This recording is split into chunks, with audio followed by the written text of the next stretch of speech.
सिंधुदुर्ग जिल्ह्यामध्ये तब्बल 406 साकव नादुरुस्त आहेत। कुंडमळा दुर्घटनेनंतर आता सिंधुदुर्ग जिल्हा प्रशासकीय यंत्रणा अलर्टवर आलेली पाहायला मिळते। मंत्री नितेश राणे यांच्याकडून जिल्ह्यातील नादुरुस्त साकवांचा आढावा घेण्यात आलेला आहे। प्रशासनाने तात्काळ दखल घेऊन साकव दुरुस्त करावा अशी मागणी आता ग्रामस्थांकडून होते आहे। आम्ही मंडळातल्या काही सदस्यांनी एक वर्गणी जमा करून या साकवाची 3 वर्षापूर्वी तात्पुरती दुरुस्ती केली होती किरकोळ। त्यामुळे गेली 3 वर्ष त्यावरून मुलं ये जा करीत आहेत। परंतु आता तुम्ही परिस्थिती पाहिली असता त्याचे गर्डर दोन्ही बाजूचे तुटलेले आहेत। फक्त ते गेल्या मागच्या वेळी मध्ये सपोर्ट दिले आहेत त्याच्यावर तो साकव अवलंबून आहे।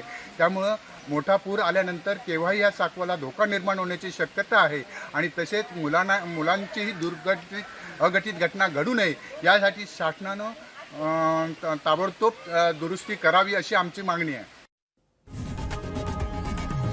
लोकशाही मराठी ऐका, पहा, जागरूक रहा।